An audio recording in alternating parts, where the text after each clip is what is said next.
Bienvenidos al primer especial de Investigación X. Mi nombre es Hugo Godoy y les doy la bienvenida a este espacio donde vamos a hacer investigación sobre casos muy sonados en el Ecuador y en América, de contextos históricos que no se han sabido analizar bien, que todavía quedaron cabos sueltos, que todavía la ciudadanía no conoce.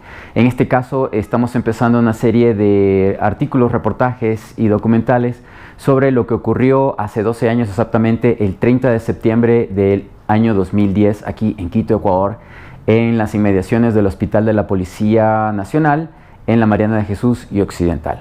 Para este primer especial tenemos la oportunidad de contar con el coronel Marcelo Guadalupe. Le agradezco muchísimo, estimado coronel, el tiempo que nos brinda para poder hablar sobre el 30S y también sobre qué ha significado este evento en su vida y también en la vida del Ecuador. Bienvenido. ¿Quién es usted, por favor? Preséntese al público. Buenas noches, Hugo. ¿Cómo estás?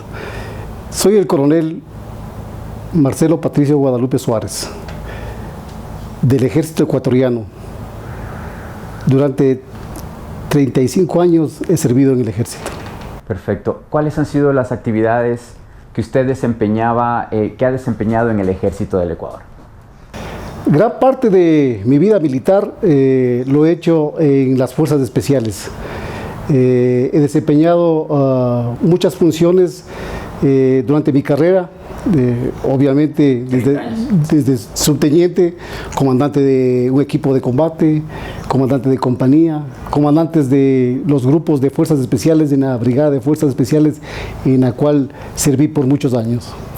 ¿Qué función, qué cargo tenía usted en el Ejército cuando ocurrió los hechos del jueves 30 de septiembre del 2010? ¿Qué puesto tenía usted en el Ejército? En esa fecha yo ostentaba el grado de teniente coronel y era comandante del Grupo Especial de Comandos, una de las unidades pertenecientes a la Brigada de Fuerzas Especiales. Perfecto. ¿En dónde se encontraba esa Brigada de Fuerzas Especiales? ¿Dónde se encontraba usted esa noche? El día del 30 de septiembre me encontraba en La Tacunga. En La Tacunga es donde está acantonada la Brigada de Fuerzas Especiales y el Grupo Especial de Comandos también está acantonado en La Tacunga. Para decir, ese día,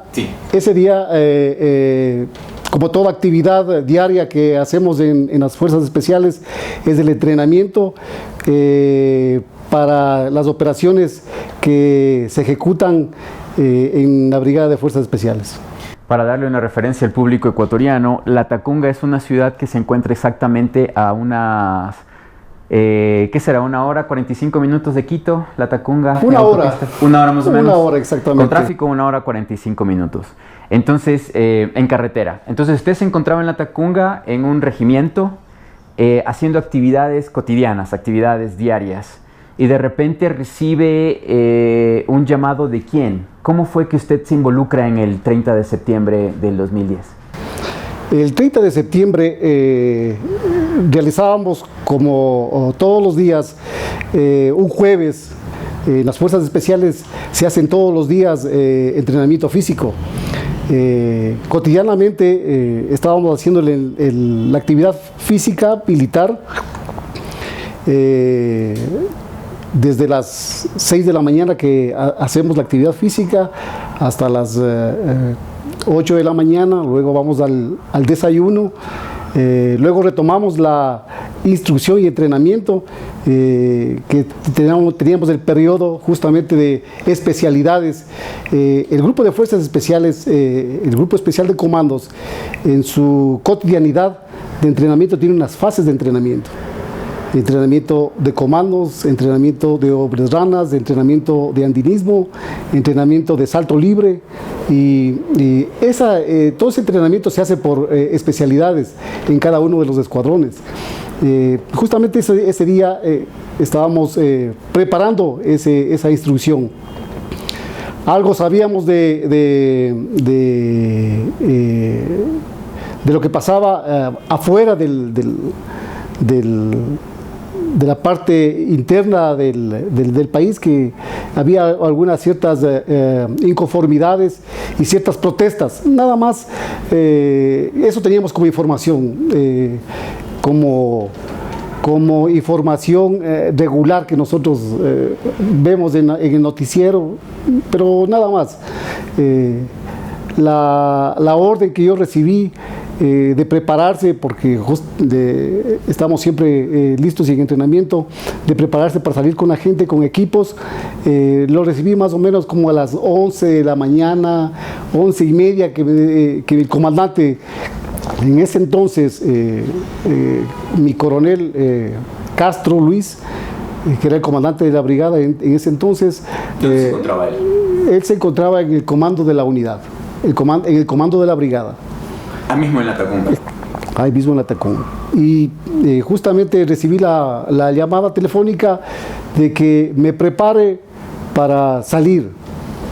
Siempre en la parte militar hay una orden preparatoria que se lo da verbalmente o a veces escrita cuando hay una planificación en estos casos. Pero recibí la orden preparatoria de que me prepare con equipo antimotines, que posiblemente hay que estar listos para alguna operación en la ciudad de Quito. ¿Qué significa equipo antimotines? El equipo antimotines es un material, le llamamos en la vida militar, le llamamos AC, equipo AC, pero es un equipo antimotines, que es justamente para, como tiene la policía, dentro de ese material, bombas lacrimógenas, carabinas Trufray, carabinas de perdigones.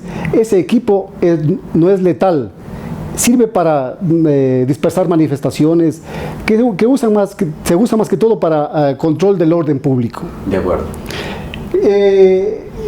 Equipo que nosotros tenemos en la parte militar, tenemos como un material especial, ya que no es nuestra... O sea, no habían tenido la oportunidad, y me imagino incluso de haber tenido que utilizar alguna vez ese tipo de equipo, o era alguna novedad, era novedoso para ustedes esa orden de prepararse con ese tipo de equipo en ese día. En estos últimos años realmente no es tan novedoso. En últimos años no es tan novedoso, en vista de que ha habido empleo de la parte militar, ya que mi unidad de comandos es una unidad netamente para realizar operaciones especiales. Si hablamos de enemigo, frontera o otro país, estamos siempre entrenando con material letal. Claro. Pero para nosotros es bastante novedoso el material AC. Pero claro que hemos recibido también entrenamiento ya que en nuestra planificación anual también existe el entrenamiento para el control interno del país. En todo caso era una novedad la orden para aplicar eso, pero no era novedad su entrenamiento porque por su carrera y profesión, porque son profesionales, habían recibido entrenamiento para el uso de ese tipo de equipo. Estamos hablando de las 11 de la mañana del jueves 30 en la Tacunga. Se preparan, me imagino utilizan la indumentaria y todo lo demás en espera de una orden seguramente. ¿Cuál es la siguiente orden? ¿Qué ocurre después? Bueno, cuando me dieron la orden preparatoria, lógicamente se dejó de hacer las actividades normales de entrenamiento, que nosotros tenemos un entrenamiento especial, vuelvo a repetir, claro, es una unidad de comandos. Se dejó de realizar el entrenamiento y a partir de las 11:30, 12, empezamos a irnos al material, a las bodegas, a sacar el material AC. Ya tuvimos la idea más o menos de qué es lo que estaba pasando, ya por noticias, más no todavía por órdenes, de que había una convulsión y que la policía se estaba sublevando. Y se estaba perdiendo el control prácticamente dentro de la ciudad, más que todo en Quito. Bueno, en Guayaquil también estaba grave. Pero como una de las misiones que tiene la Brigada de Fuerzas Especiales es el control del Palacio Presidencial. La Brigada de Fuerzas Especiales tiene como misión también ese lugar, porque es un área especial de defensa que le llamamos nosotros. Ya consta como una unidad especial de defensa en los planes.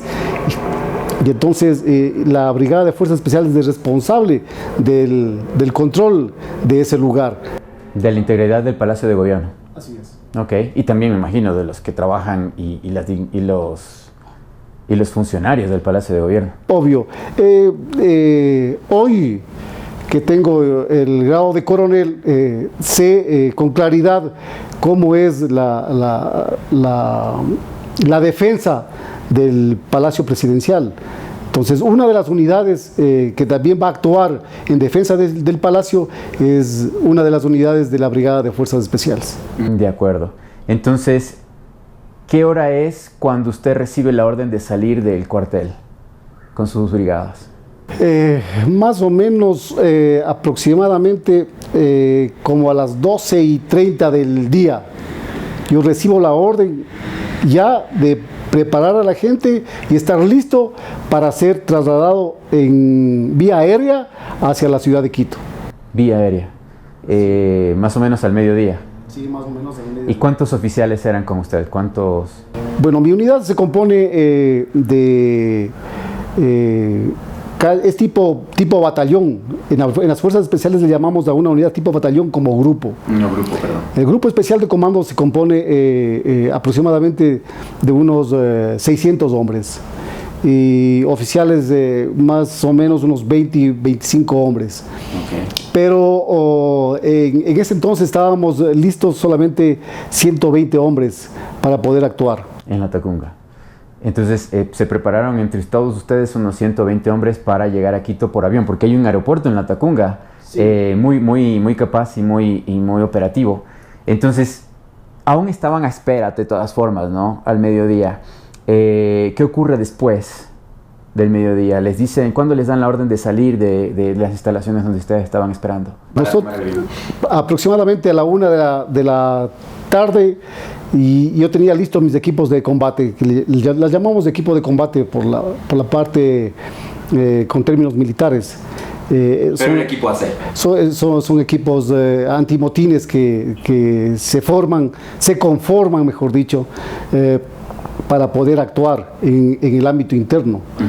Ya estuvimos a la 1 de la tarde listos con los equipos, pero la capacidad de los helicópteros, que es un MI, no nos iban a llevar a todos los hombres. MI, perdón, es el Puma, ¿no? No, MI-17 es un helicóptero de versión rusa. Sí, el Mi-17.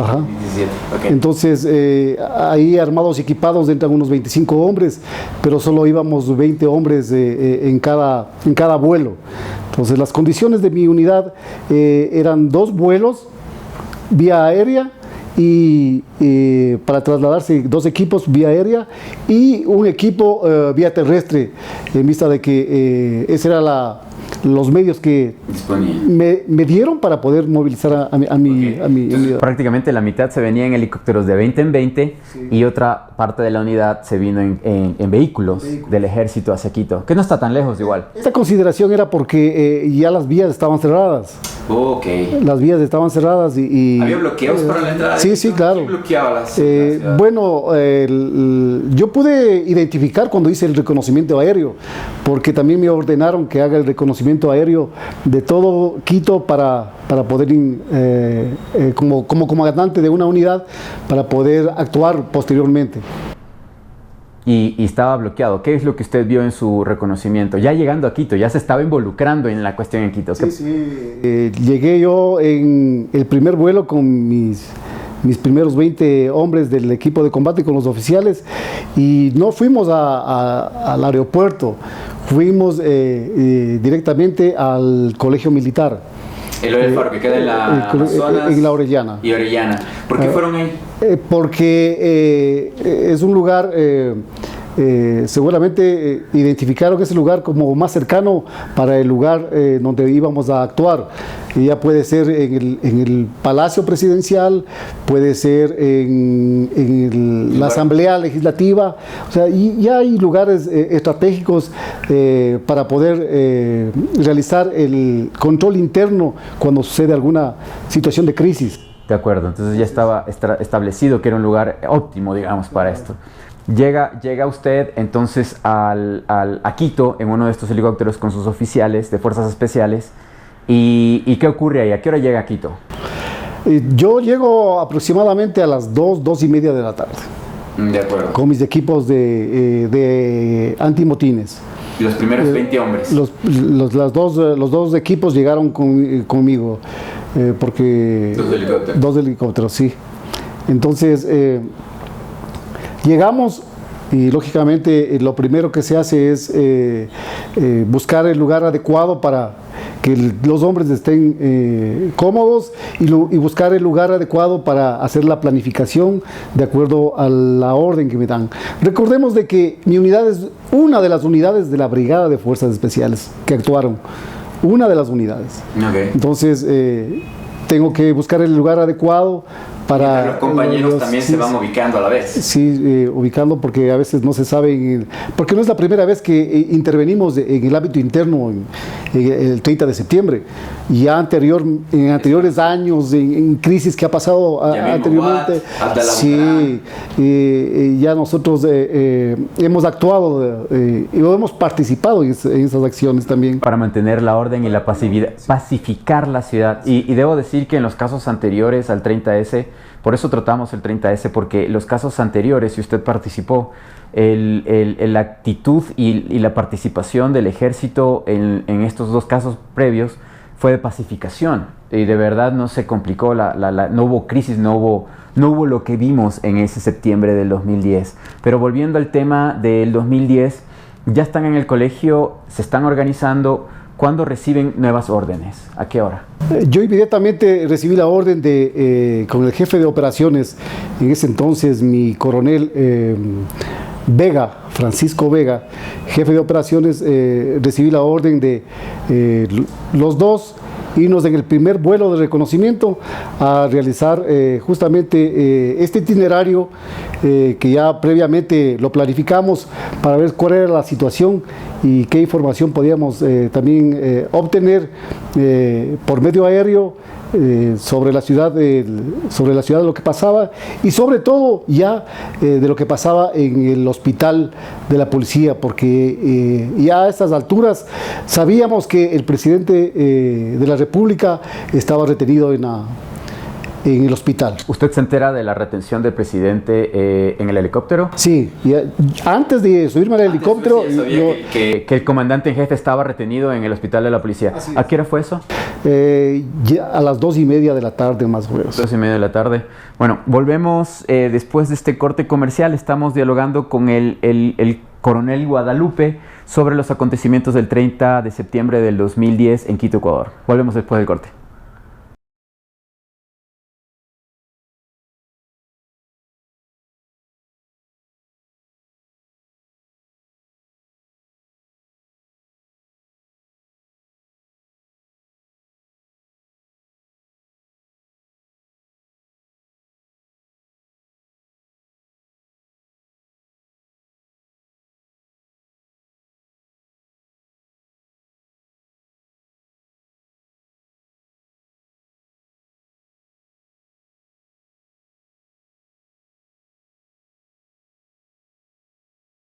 Regresamos nuevamente a Investigación X, segundo bloque. Estamos conversando con el coronel Guadalupe, coronel de las Fuerzas Especiales del Ejército Ecuatoriano, de una de las brigadas o de los grupos de Fuerzas Especiales del Ejército del Ecuador, quien se involucra por su profesión, por su carrera, se involucra en los hechos que ocurrieron ese jueves 30 de septiembre a la tarde. Allá estaba en Quito, estaba sobre un helicóptero, a las 2:30 de la tarde haciendo inteligencia, sabiendo que el comandante en jefe del ejército, del comando, o sea, de todas las Fuerzas Armadas, y presidente de la República en ese tiempo, Rafael Correa Delgado, viendo que el comandante en jefe del ejército, del comando, o sea, de todas las Fuerzas Armadas, y presidente de la República en ese tiempo, Rafael Correa Delgado, estaba retenido en el hospital de la policía. ¿Qué es lo que usted se da cuenta en el helicóptero? Después de la planificación para hacer el reconocimiento, porque previamente se hace una planificación para hacer los reconocimientos, pueden ser terrestres o pueden ser aéreos. En este caso, en el primer vuelo de reconocimiento, me ordenaron a mí con el jefe de operaciones de la brigada, y el segundo vuelo era con el comandante del GEO, el grupo contraterrorista del ejército, y el comandante de la brigada iban en el segundo vuelo. Entonces íbamos los oficiales que realmente íbamos a estar en primera línea en la crisis, porque ya identificamos el punto de crisis, porque ya sabíamos que el presidente estaba retenido ahí. Y ¿cuál es en sus palabras la crisis? ¿Qué significa punto de crisis? ¿Qué vio usted en el aire sobre ese helicóptero? ¿Qué veía ahí en la Occidental y Mariana de Jesús? Cuando fui al reconocimiento aéreo, que duró aproximadamente 45 minutos, pudimos observar que Quito estaba sitiado por todos los lados. ¿Sitiados por quiénes? Por la policía, okay, por miembros de la policía. Las vías, por la policía. Cuando más nos acercábamos al lugar del hospital de la policía, podíamos identificar claramente que más policías, un gran número de policías estaba acordonando y sitiado el hospital. Sobre todo controlaban la Occidental, la Mariscal Sucre, arriba del hospital, y la Mariana de Jesús. Totalmente sitiado. Pudimos identificar también, porque no es la primera vez que en una operación militar se hacen reconocimientos aéreos. Se puede identificar claramente cuántos hombres estaban apostados en los edificios, y pudimos identificar también que estaban apostados hombres con fusiles. Nosotros los llamamos francotiradores. A un hombre que está apostado en un lugar estratégico lo llamamos francotirador. ¿En qué sectores se encontraban esos francotiradores? Estaban en el hospital de la metrópoli, creo que le llaman metrópoli, en el hospital propio del hospital de la policía. Estaba en el hospital, en la terraza del hospital de la policía, y también hombres en ese entonces, creo que había ahí criminalística, al frente había una instalación que hoy ya no existe. En la esquina de la Mariana de Jesús y Occidental, ahí también estaban apostados. Perfecto. Bueno, yo hice mi reconocimiento por tierra ese día, y más o menos desde La Mañosca, caminé desde La Mañosca, y no había tránsito ni en la Mariana de Jesús ni en el Occidental. Podía ni siquiera pasar una bicicleta de civiles, y yo pasé camuflado como civil, no como fotógrafo, y había policías en todo el sector, ¿no? En toda la región. Ahora, se da esa vuelta en el helicóptero de aproximadamente 45 minutos. Usted da la información de lo que usted ve como profesional, y qué decisión se toma luego de esa inteligencia, de ese viaje. Bueno, después del reconocimiento ya estudiamos el punto de crisis, porque ya sabíamos que también por información de inteligencia estaba por el tercer piso del presidente. Entonces el reconocimiento nos facilitó ver cuál era la situación en el entorno, para ver cómo actuar. Y luego regresamos ya a la base, se puede decir, al colegio militar, y se fue el otro vuelo de reconocimiento con el comandante del GEO y mi coronel, comandante de la Brigada de Fuerzas Especiales. Obviamente, dentro de la planificación se hace el informe de reconocimiento, se entrega el informe de reconocimiento al oficial de operaciones para que hagan su planificación o completen la planificación con toda la información que se trae nueva. Y esto en el colegio de militar, en el Eloy Alfaro, pasaba esto. Planificación. Pues eso se entrega, el Estado Mayor de la Brigada coge toda esa información y realiza toda la planificación deliberada, que se puede decir que se hace en ese corto periodo, y con esa información completan el plan para poder actuar. Y una vez con esa información, ¿cuál es la deliberación de ese comando conjunto ahí? ¿En qué momento se da una orden? ¿En qué momento le llaman a usted? Bueno, después de que se entregó toda la información del reconocimiento, hacen su planificación el Estado Mayor y lógicamente nos llama a los comandantes a emitirnos la orden de operaciones. Y es como a las 7 de la noche que ya tenían la orden de operaciones lista para poder emitirle a los comandantes y también para poder exponer al mando militar cómo iba a ser la operación de rescate, porque realmente ya se definió que era una operación al rescate del presidente. Por eso en la planificación se iba a emplear al Grupo Especial de Comandos, al GEO Ecuador, que es una unidad contraterrorista. Grupo de Operaciones Especiales, GEO. Sí, sí. Entonces ya decidieron emplear estas unidades de fuerzas especiales en apoyo a la unidad contraterrorista, que es la que especializada en realizar rescates a personas importantes. Ok, de acuerdo. Y eso ocurre a las 7 de la noche. Sí, más o menos a las 7 de la noche, 7:30, que llegue el alto mando militar, en vista de que ya afuera sucedían muchas cosas. Nosotros solamente estábamos enfocados en el plan militar, en el reconocimiento y en las acciones, en el proceso. Que ustedes están entrenados para hacer, o sea, fue algo orgánico. ¿El presidente sabría algo de toda esta planificación, de todo este trabajo que empezó desde que usted estaba en la Tacunga, en el cuartel y todo eso? ¿O esto ya fue algo orgánico que surge del mismo ejército, que se activan estas señales y ustedes actúan?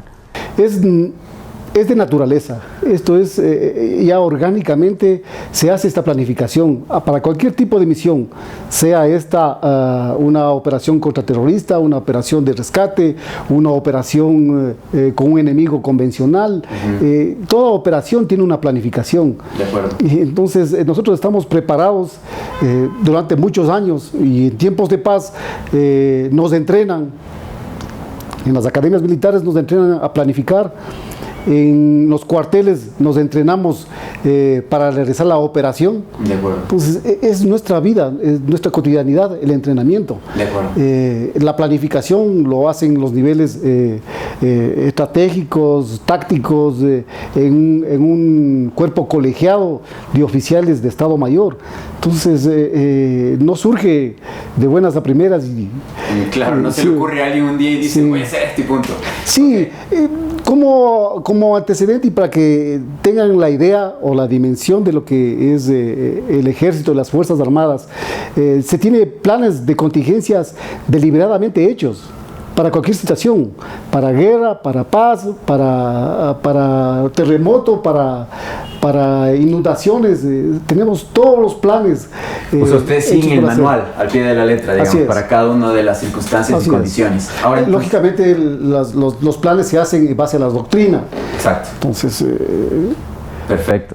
Entonces, la doctrina dice que el país o la ciudad de Quito estaba en una situación de convulsión que ponía en riesgo, en peligro de su vida, al presidente de la República, que se encontraba en ese momento en el hospital de la policía retenido, y ustedes ya habían hecho toda una investigación, una inteligencia. El comando conjunto se reúne a las 7:30 de la noche, le dan una decisión. ¿Cuál es esa decisión y cómo la toma usted? Bueno, para que sepan los hechos, viene el alto mando militar, en este caso el jefe del comando conjunto, los comandantes de fuerzas. Desde comandar.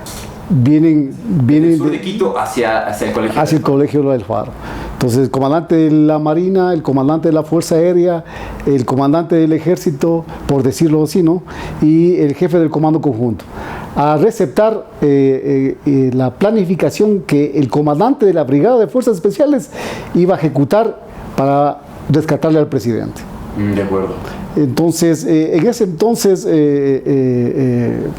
ese día, mejor dicho, noche, en ese día de la noche, se emitió, escucharon, recibieron la orden de operaciones que el comandante de la Brigada de Fuerzas Especiales lo supo explicar, lo supo decir al mando cómo estaba planificado, y pues el mando militar aceptó la planificación, pero con que teníamos que ejecutarlo inmediatamente. Creo que la crisis ya rebasaba toda expectativa para que decida en ese momento el mando militar rescatar al presidente. Entonces, les dan a ustedes la orden de salir del Colegio Eloy Alfaro hacia la Mariana de Jesús. Sí, considerando de que realmente con el reconocimiento estaban hombres armados, y había disparos y había heridos en la tarde. Creo que la policía ya... Civiles ya habían peleado contra los civiles así, alrededor de las... Y había heridos y las condiciones del reconocimiento que hicimos, todo el mundo estaba, la policía, todo... Entre la Mariana de Jesús... Estaban armados. Entre la Mariana de Jesús y las Casas, que es otra vía paralela a la Mariana de Jesús, como 7 cuadras más hacia el sur, la policía estaba apostada y estaba peleando, combatiendo contra los militantes de Alianza País que estaban queriendo acercarse al hospital para rescatarlo al presidente. O sea, civiles versus policías. Ahora, ¿qué le dicen a usted? ¿Cuál es la orden específica al salir del hospital? Bueno, al salir del Colegio Militar Eloy Alfaro. Bueno, dentro de la planificación, mi unidad tenía que hacer el cerco externo, dando seguridad a la unidad contraterrorista que iba a entrar a rescatar. Al GEO. El GEO, así es. Entonces mi unidad, sabíamos lo que teníamos que hacer: llegar al hospital, acordonar el ingreso para que pueda entrar esta unidad contraterrorista y haga su trabajo. Pero las condiciones, se oía ya cada vez que las condiciones eran más difíciles todavía, porque había mucha gente involucrada. Primero teníamos la consideración del hospital, luego la gente civil que había ahí, luego los manifestantes, y sobre todo el gran obstáculo era los sublevados, prácticamente. De acuerdo. El gran obstáculo. ¿Usted sabía lo que se enfrentaba cuando estaba acercándose hacia el hospital? Bueno, yo realmente sabía la situación porque yo fui al reconocimiento. Claro. Entonces yo fui al reconocimiento y yo dije a mis hombres de que realmente es bastante crítico la situación, pero vamos a ver si es que no reaccionan de mala manera los sublevados, porque con esas ínfulas, en esa situación, yo creo que iba a ser difícil la situación. ¿No pensaban que estaban tan agresivos en la Mariana de Jesús y Occidental? Sí, claro que sí, porque ya tuvimos información, y las redes sociales y todos los soldados tienen su teléfono, claro, saben lo que pasan, ya no es como... ¿Con cuántos se dirigieron hacia el hospital? Aproximadamente, yo le hablo de mi unidad. Estábamos como 120 hombres. 120 hombres. La Brigada de Fuerzas Especiales participó con 4 unidades, más otras unidades que la primera división de Ejército Shiris también puso en la operación. Aproximadamente, yo creo que estuvimos en la operación más o menos más de 800 hombres. ¿Y usted en qué vehículo estaba? ¿Usted fue de los primeros en llegar? ¿Estaba en medio? ¿Estaba atrás? ¿Cómo fue para usted? Ya teníamos el dispositivo. Primero iba el grupo de Fuerzas Especiales 25, que es otra unidad que participó, con otro comandante. Iba a la cabeza, luego iba mi unidad, porque tenía otra misión también de hacer otro cerco más afuera del hospital, para poder salvaguardar la vida de las personas civiles que estaban ahí, de los manifestantes. Y yo era el otro cerco inmediato mi unidad, mi cerco inmediato, y el grupo especial Ecuador contraterrorista, que iba a hacer la operación. Los que entraban al hospital. Entonces yo iba en la segunda tanda de los vehículos que nos íbamos a dirigir al hospital de la policía. ¿Cuándo se pone caliente la situación? Bueno, realmente había una efervescencia desde que salimos, porque había gente civil en el trayecto. Desde la Orellana salimos una caravana de aproximadamente unos 15 vehículos, entre camiones, camionetas, ¿Que llevaban a cuántos en total? Bueno, cada comandante llevaba más o menos, yo creo que debe haber habido unos 300 hombres que nos estábamos encolumnando en la... Pero había, como repito, una efervescencia de la gente en el trayecto y nosotros no pensamos que haciendo un gran número de militares íbamos a disuadir y podría haber sido fácil la salida del rehén o del presidente que estaba ahí en ese para entonces. Que se calmen las cosas ahí. ¿Cuántos eran ustedes? O sea, aunque eran más de 300... En los vehículos. En los vehículos. Más o menos unos 800 hombres, digamos, ahí. Ah, 800, por sí. otro lado también. Sí, claro, iban okay. por otra ruta. En otra ruta, pero por la ruta de la Orellana ustedes eran más o menos 300.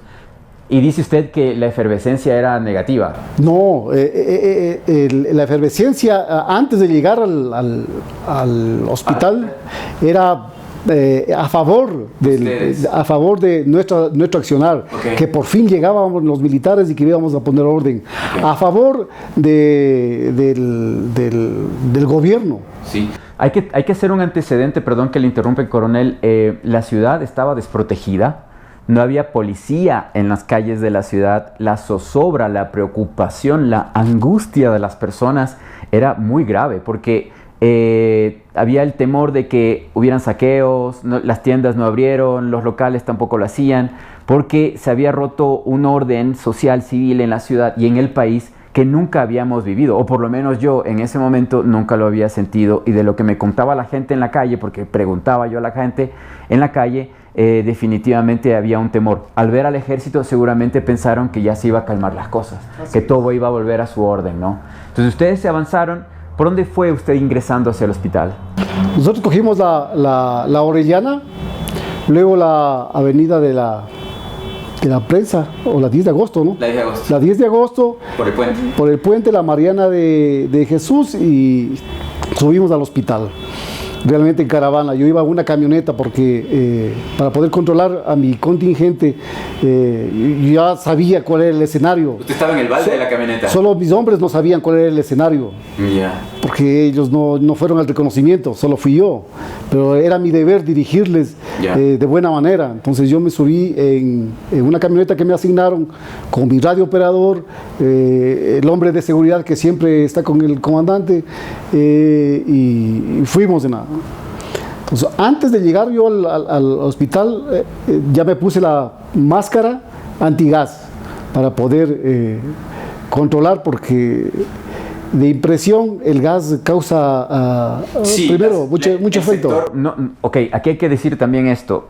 La mascarilla antigas de los oficiales del ejército no se da porque ellos iban a lanzar gas en el hecho, sino que la policía en la parte de la Mariana de Jesús, al ingreso bajando como del Hospital Metropolitano hacia una cuadra o dos más abajo en la Mariana de Jesús, estaban utilizando gas lacrimógeno, habían utilizado dotación antimotines durante todo el día, y ahí había también fogatas, o sea, los civiles que estaban tratando de avanzar para evitar, para repeler el tema de los lacrimógenos, habían prendido llantas, me acuerdo, y maderas. Yo estaba ahí presente por si acaso. Entonces, y estaba justo en el lado del hospital. Entonces, ustedes rompen ese cerco, tal vez la sociedad, los civiles les permiten subir porque la idea de la sociedad civil, de los civiles, era que no querían que tampoco los policías escaparan.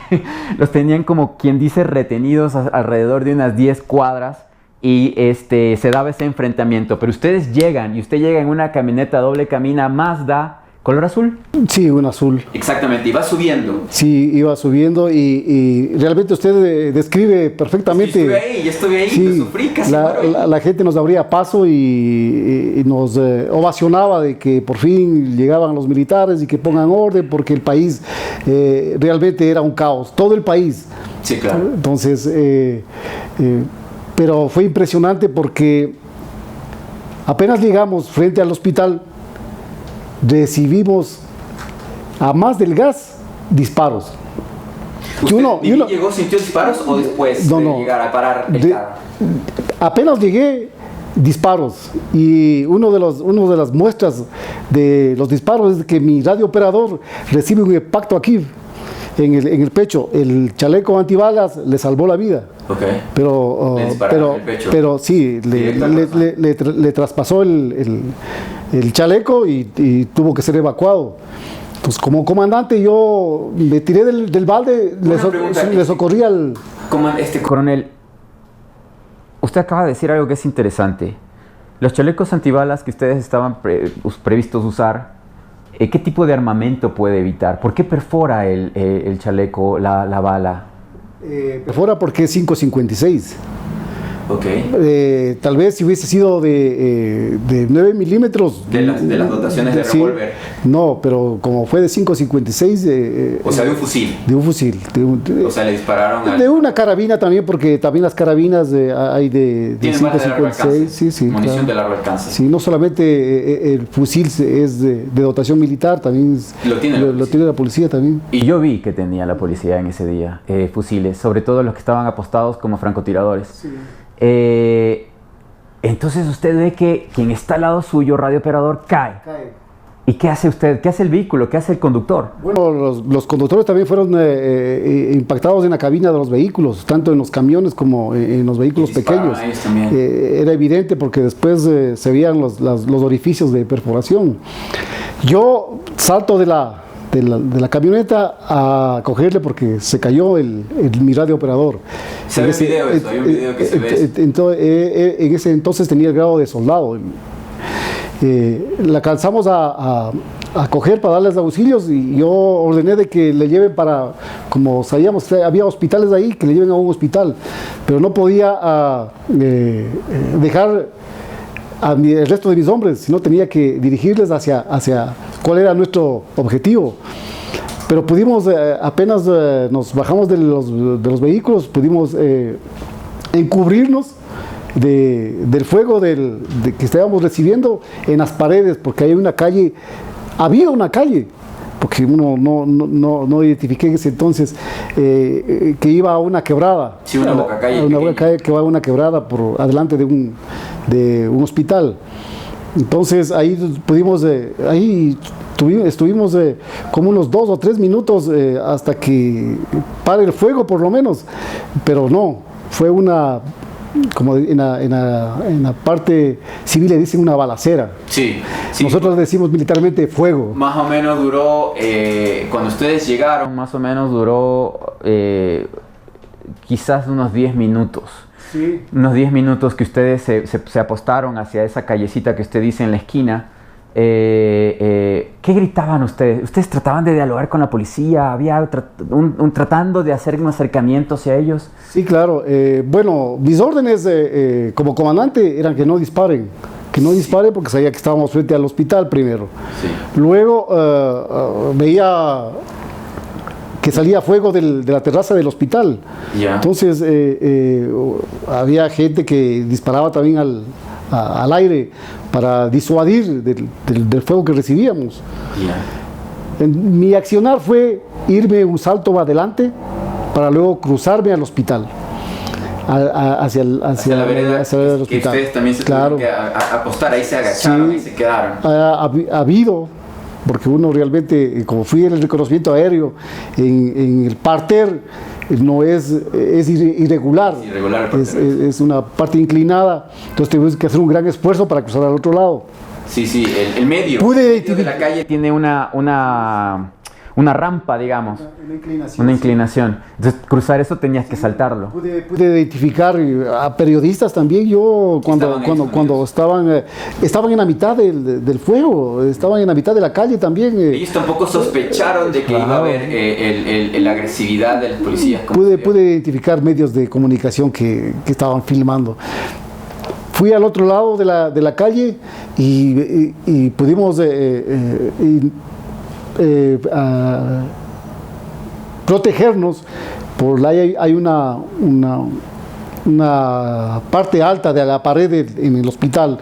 Pudimos protegernos, pero momentáneamente de los que nos disparaban de arriba. Pero tenían disparos de otro lado. Pero teníamos disparos de atrás y teníamos disparos de la parte occidental, porque nos estaban disparando de ahí.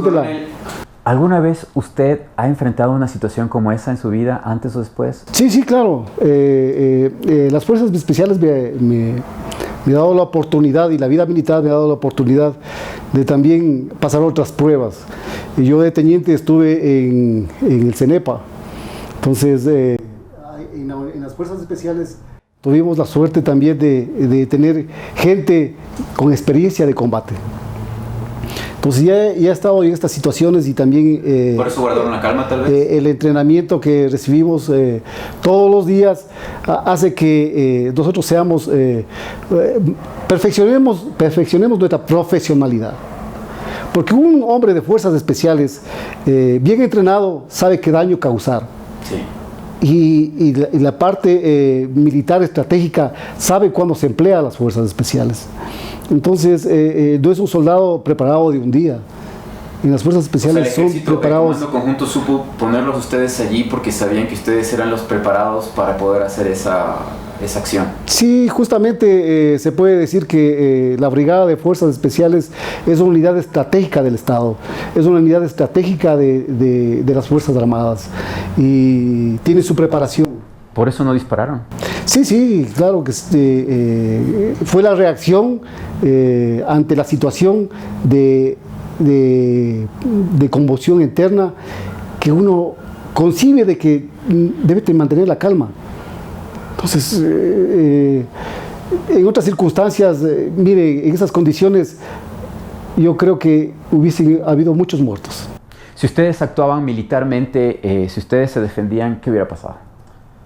No hubiese querido que tenga ese desenlace, porque nosotros tenemos la convicción de que no podemos eliminar a hermanos. Eliminemos, en nuestra doctrina está eliminar, en las fuerzas especiales, eliminar al enemigo. Pero el concepto de enemigo tiene otras consideraciones que lo podemos decir en otra conversación. Yeah. Pero enemigo no le podemos decir a un policía o a un sublevado.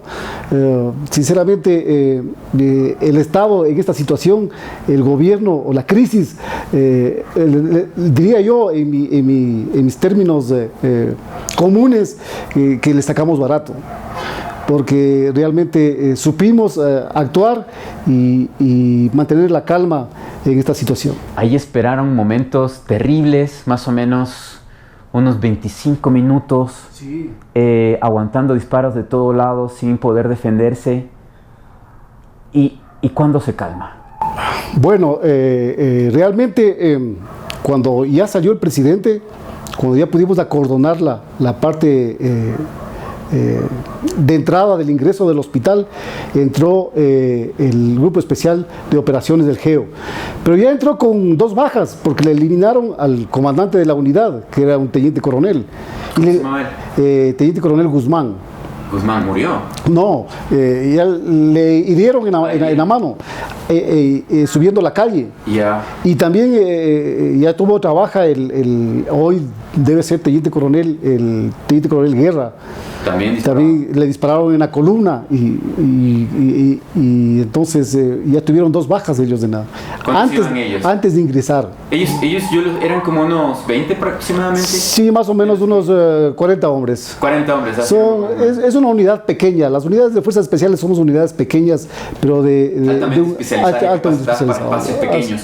Ahora, ellos ingresan y ustedes aguantando afuera. Nosotros teníamos que dar seguridad a la... Escuchaba un no disparen, no disparen. ¿Quién gritaba eso? Bueno, yo como comandante, en uno de los videos que tengo la suerte de tener en mis archivos y también son parte de las redes sociales, soy uno de los oficiales que grito que no disparen y con esas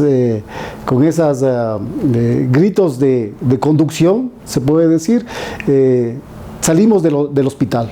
Pero usted le gritaba a quién no disparen, ¿a la policía o a sus subalternos? A mis hombres, porque realmente no podía tener control sobre los sublevados que disparaban. Pero hay una anécdota dentro de esta crisis, hay una anécdota porque cuando yo decía no disparen, yo di la orden a 2 de mis hombres y oficiales que estaban conmigo para que le saquen a un policía para que les disuada de que no disparen.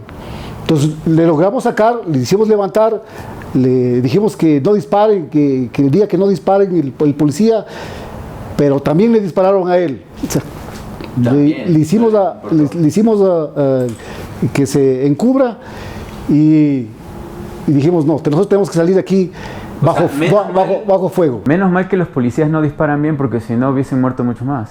Una suerte de que no tenían puntería. Sí, menos mal que no tenían tan buena puntería, porque no tenemos tan buenos policías. Ahora, vamos a adelantarnos. Ustedes esperaron y sale el presidente. Esta parte para mí es muy importante. Volvemos al tercer bloque para hacer el desenlace de lo que el coronel vio y experimentó durante el 30S. Volvemos después del comercial. Tercer bloque de Investigación X. Estamos hablando con el coronel Guadalupe sobre su experiencia durante los hechos del 30 de septiembre, jueves 30 de septiembre del 2010. Hoy, en este mes, más claro, se cumplen 12 años de aquel acontecimiento. Y claro, señor querido coronel, su relato es impresionante y le agradezco mucho que nos permita conocer la historia y que también lo haga el público de aquí, del Ecuador. Ahora, usted está allí en la vereda y logra ingresar al hospital. ¿Eso lo salva la vida? Cuando usted ingresa al hospital de la policía. Claro que sí. Claro que sí.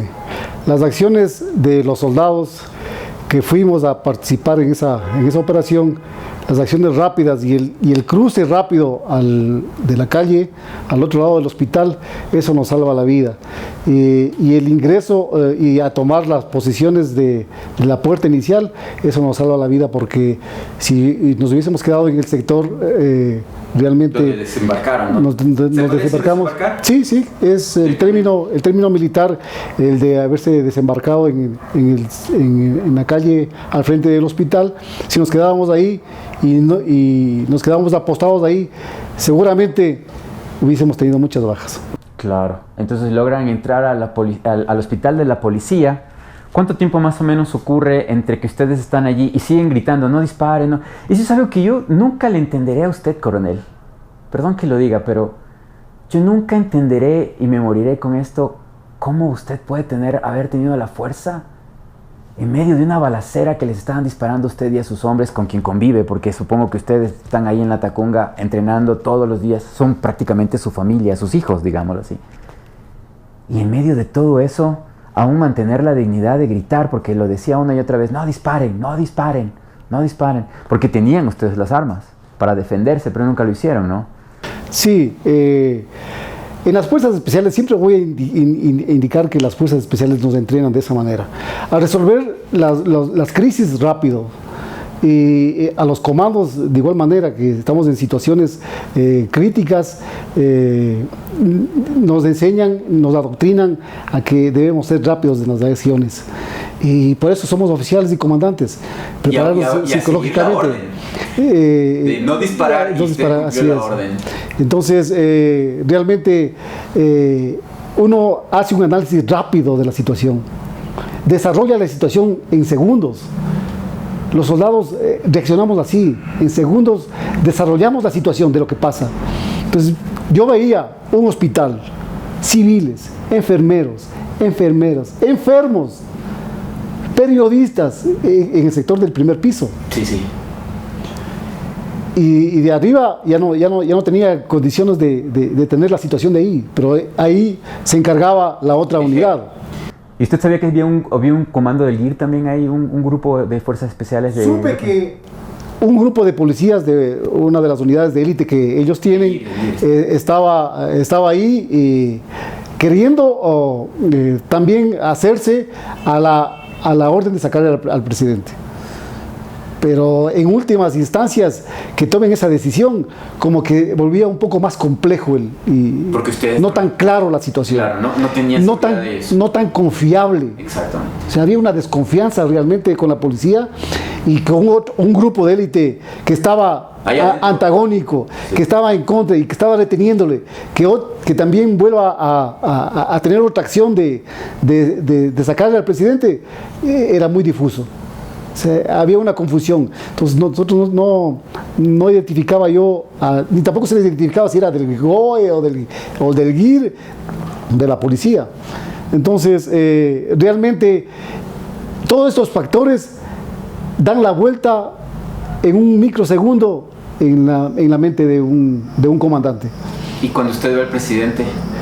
Realmente yo le vi y que le abordaron al vehículo. Y mi misión no era verle a él, mi misión era cubrir el lugar y proteger la entrada y la salida del Grupo Especial de Operaciones Contraterroristas del Ejército. Entonces, no me preocupaba yo del presidente, porque esa no era mi misión. Mi misión era mantener la seguridad y evitar el fuego del primer cerco de seguridad. Entonces, y lo evitaban aguantándolo. Claro. Ustedes mismos. Realmente, si nosotros estábamos ahí y había la policía también, miembros de la policía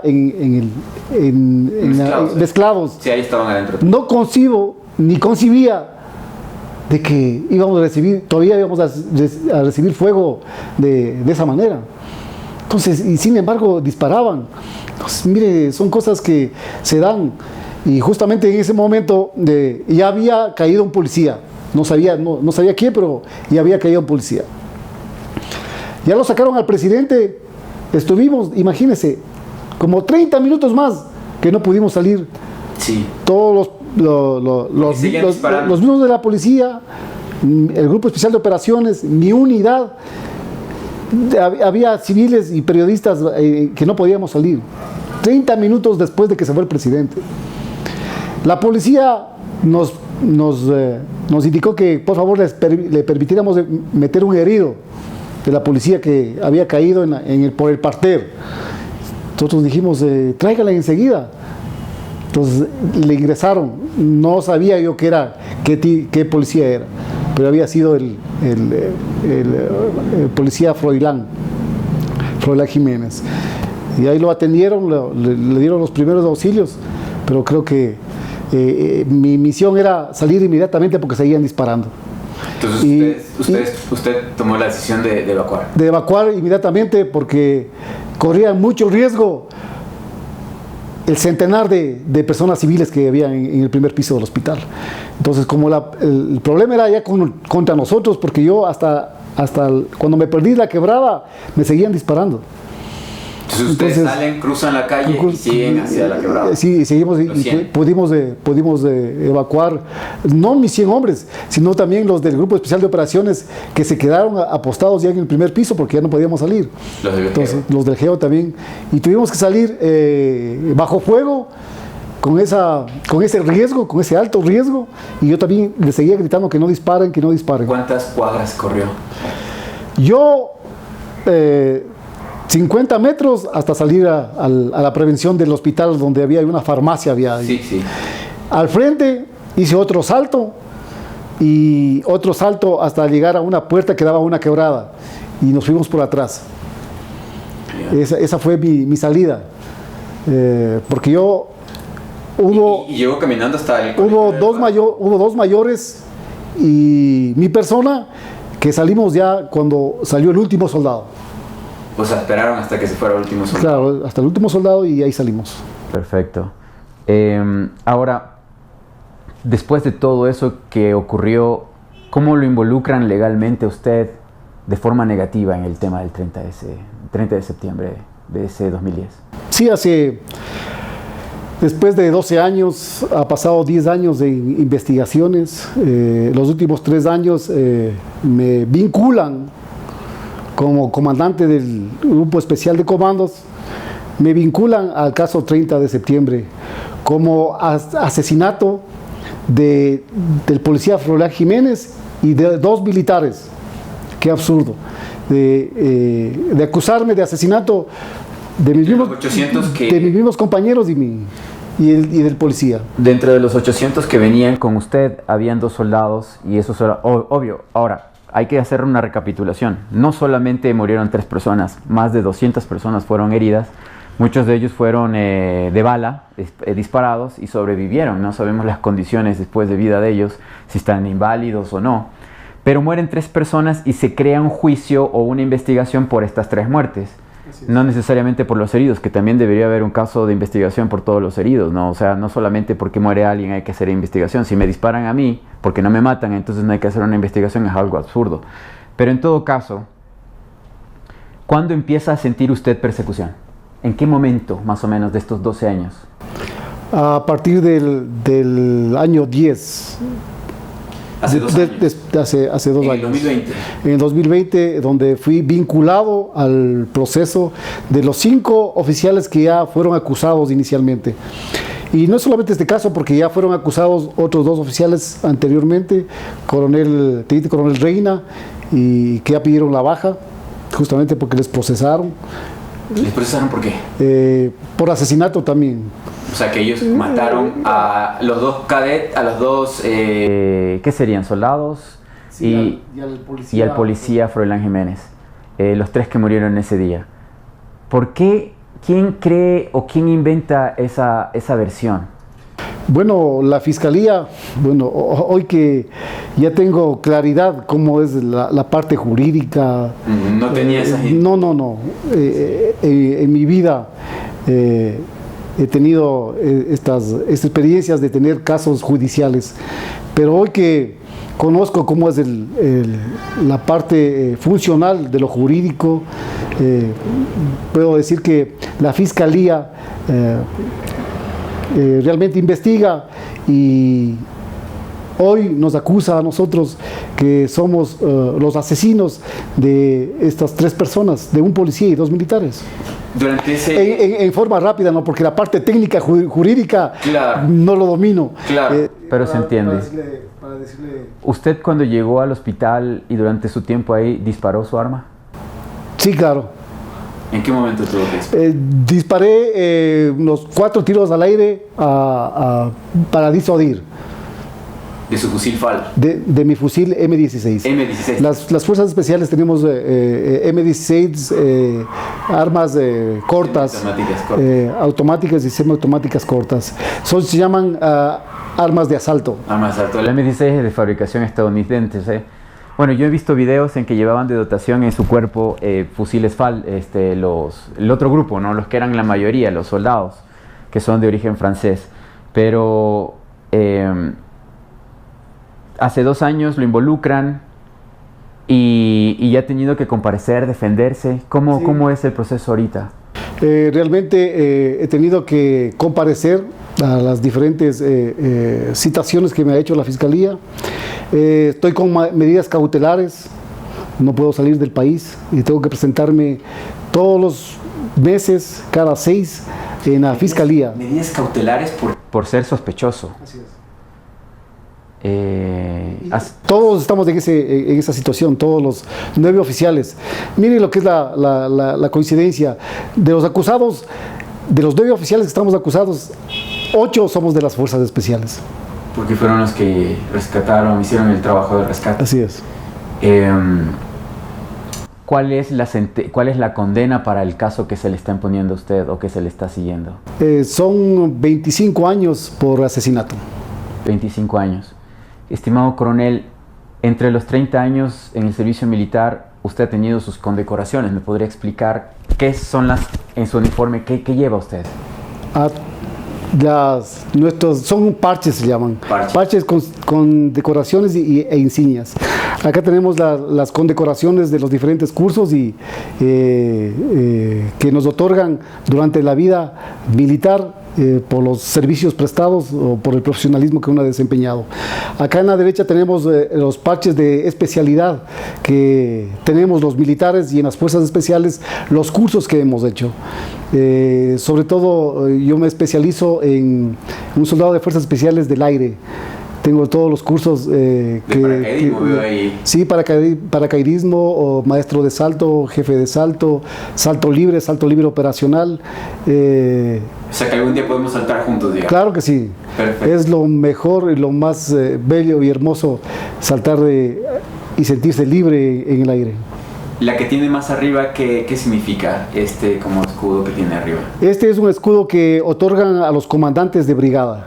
Cuando uno llega de coronel a comandar una brigada del ejército, le dan esta insignia de mando. Y el resto son insignias de cursos especiales que se hacen en la Brigada de Fuerzas Especiales. La medalla que tiene debajo de su nombre, ¿qué significa? Esta que cae de su bolsillo. ¿Este es paracaidismo? Sí, este es un curso de salto libre operacional. Se salta a 30.000 pies con oxígeno. Ok, wow. ¿Y cuál es una que lo enorgullece más o que le tiene más en su corazón de todas estas insignias? ¿Cuál cree usted que es la que se ganó más? La de comando. BFE, siempre listo. ¿Esa? No, la de Tigre. La de comando. Comando Tigre. ¿Y por qué la de comando es la más especial para usted? Porque en ese curso es un compendio de todo lo que un hombre como soldado busca y ponerse a prueba. El coraje, el valor, la resistencia física y sobre todo el control psicológico del cuerpo y del alma. Cuando uno tiene esas condiciones de controlar su cuerpo y mente, yo creo que en la guerra, yo creo que se gradúa como el mejor soldado del mundo. Y esa es la razón por la cual usted todo el tiempo dijo no disparen. Ahora ya me respondió a la pregunta. Puedo morir en paz. Ahora, ¿cómo está la situación y cómo lo ve usted hacia futuro? Realmente, honestamente, en el transcurso de este tiempo me he dado cuenta de que nosotros, los que estamos acusados, estamos en medio de una lucha política, a veces porque ya hay que se solucione este problema, que realmente le busquen al culpable. Yo no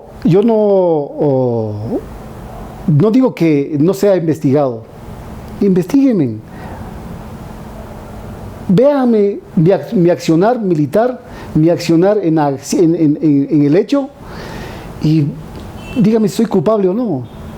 Porque si hay alguien que le mató al policía, debe haber primero al policía, debe haber un culpable, sí.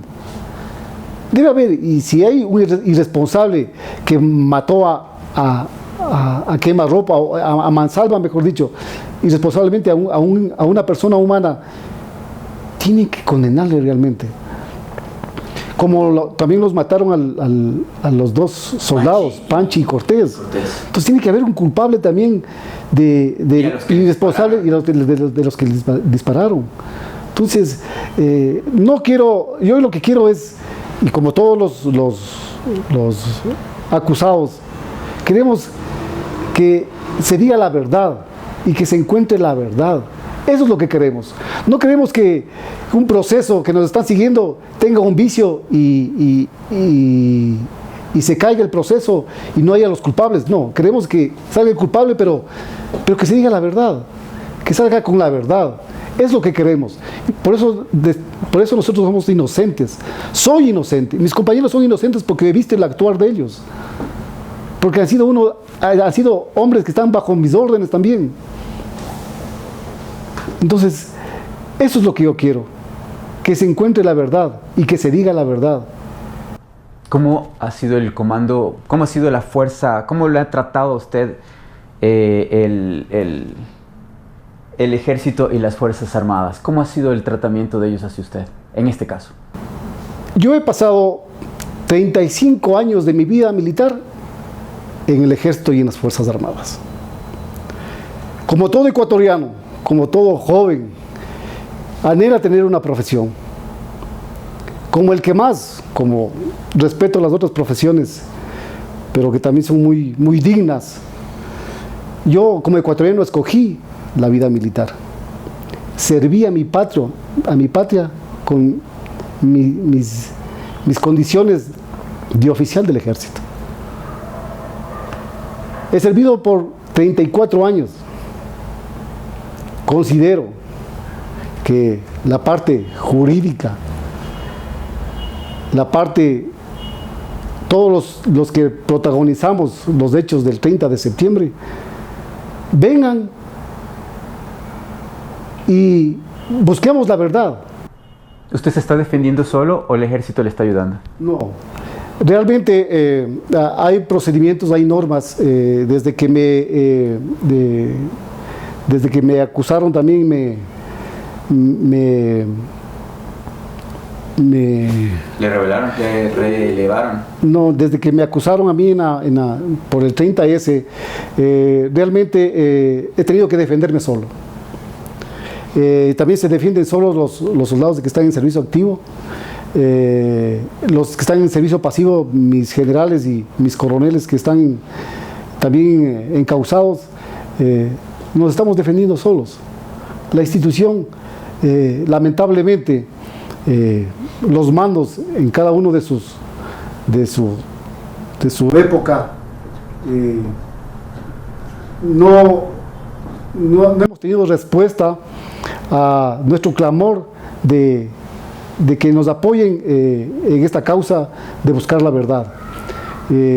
Yo sé que el señor ministro nos ha dicho que se solidariza con nosotros porque estamos encausados, pero no hace falta eso, sino hace falta también que la institución cuide a sus soldados, porque este es un gran ejemplo de la actitud que van a tener el resto de soldados en su accionar. Acusarles a militares por haber cumplido su deber, por haber cumplido su misión, por salvar la Constitución, por salvar la democracia, y que hoy estemos acusados de asesinos con muchos prejuicios para nosotros, morales, familiares, de tiempo y en nuestras carreras, porque también he sido perjudicado en mi carrera por estar encausado en el 30 de septiembre. Entonces, realmente no he sentido el apoyo institucional. Yo respeto mucho a las Fuerzas Armadas y a mi ejército, y sobre todo a mi brigada de Fuerzas Especiales. La quiero como la niña de sus ojos. Como todo hombre de bien, profesional, quiere su profesión. Porque esto quise yo para servir a mi patria, ser soldado y ser uno de los mejores soldados. Quise yo, y realmente me siento desprotegido, si se puede decir, de que la institución no cuide a sus soldados, que se han prestado con honradez, con todos los valores que tiene y que complementamos en nuestra formación, abandonado. Muchas gracias por su tiempo, estimado coronel Guadalupe. Para nosotros es un honor estar ante un héroe de la patria y un hombre que ha estado dispuesto a sacrificar su propia vida e integridad por el bienestar de todos nosotros. Le agradezco mucho por su tiempo y hay que seguir en la lucha. Gracias. Le agradezco mucho por la entrevista y busquemos siempre la verdad.